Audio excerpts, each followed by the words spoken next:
Welcome to the Mobile Home Park Mastery Podcast, where you will learn how to identify, evaluate, negotiate, perform due diligence on, finance, turn around, and operate mobile home parks. And now, here is your host, the fifth largest mobile home park owner in the United States, Frank Rolfe. Webster's dictionary defines mom and pop as denoting a small store or business of a type often run by a married couple.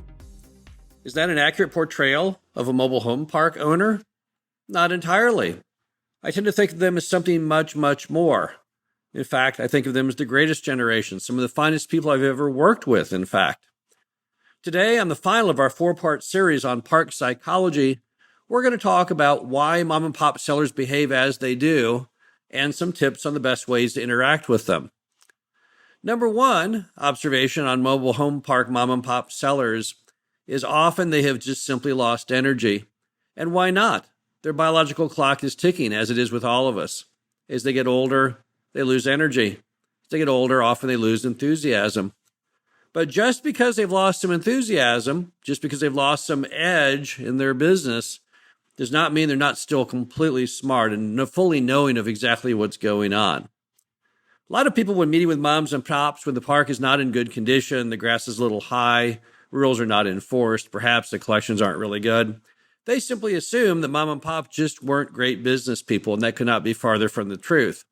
In fact, if you went back to the beginning when they built those mobile home parks or bought them in the early years, they've been making a note payment on time every month for often 30 years. And even then, they've had the park paid off perhaps for decades after that.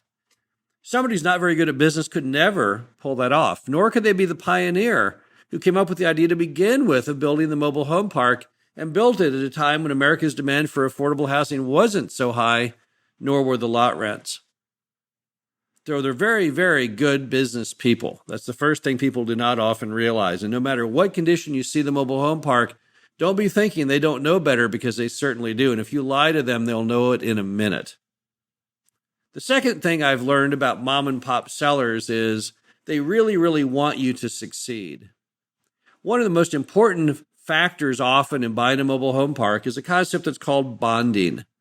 I have hundreds of bonding stories, but what bonding is all about is when mom and pop like you and they want to help you.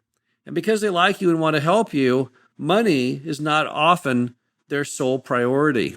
Sure, they'd like to sell their park for a good price, but they'd also kind of like to help somebody in doing so.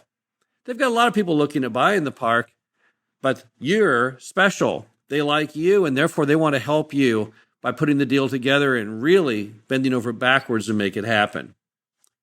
That's why so often mobile home parks that are sold with moms and pops can even include seller financing, because they're willing to do whatever it takes to make sure that you don't fail. They want you to do very well. One thing I've also learned about mobile home park mom and pop sellers is they're very, very concerned about the next generation. Other groups are not so concerned. Baby boomers are typically criticized for being part of the me generation. I've actually known baby boomers who tell me, well, I'm going to spend down every asset I own, and if I die on the day where I have my last dollar, then my life was successful. That would be an abomination to a mom and pop mobile home park seller. You see, they see the thing they've created, this mobile home park, this equity, that's something that needs to be passed on to the next generation. And they're very concerned about what happens to the next generation.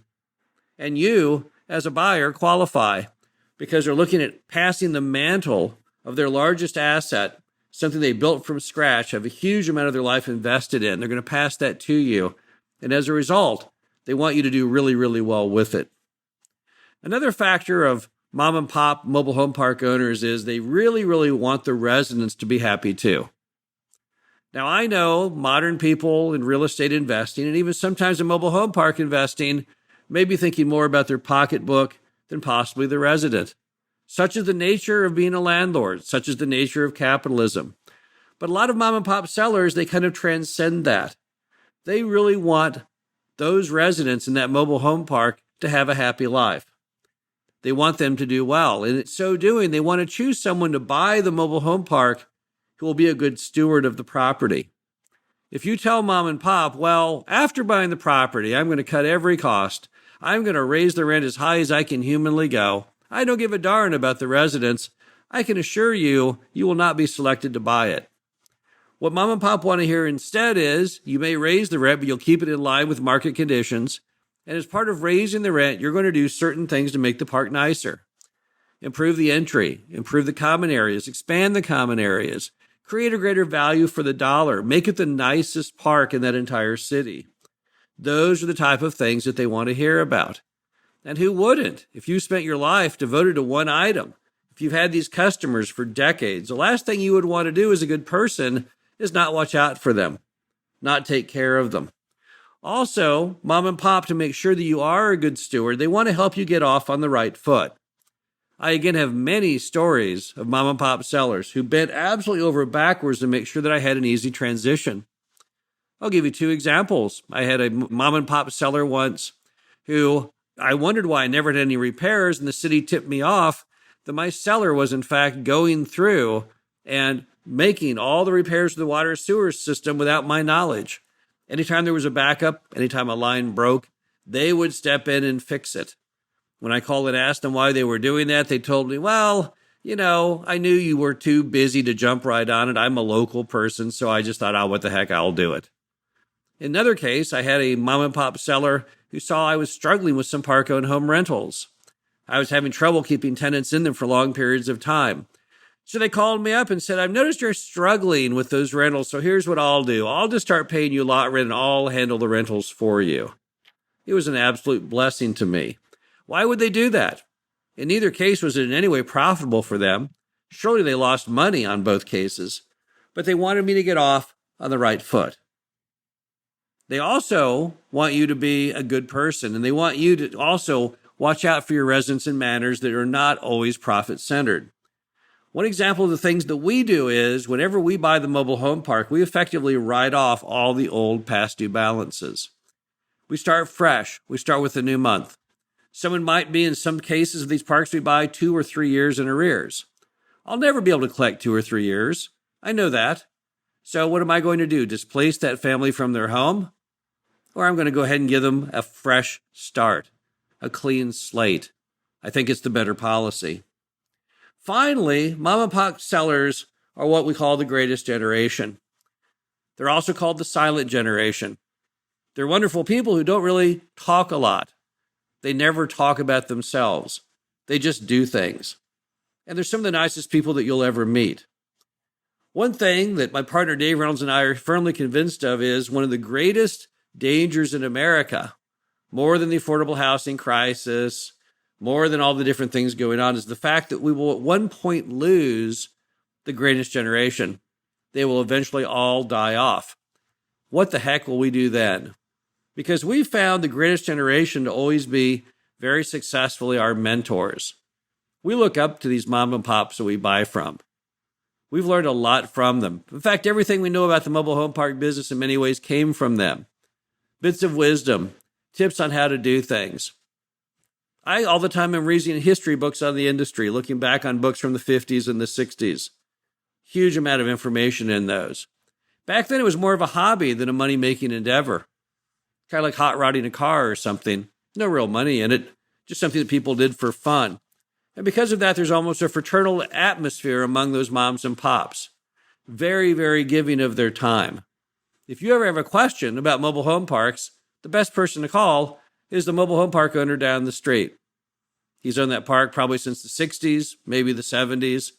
He knows everything about the business, and he's more than happy to surrender his time to you to help you.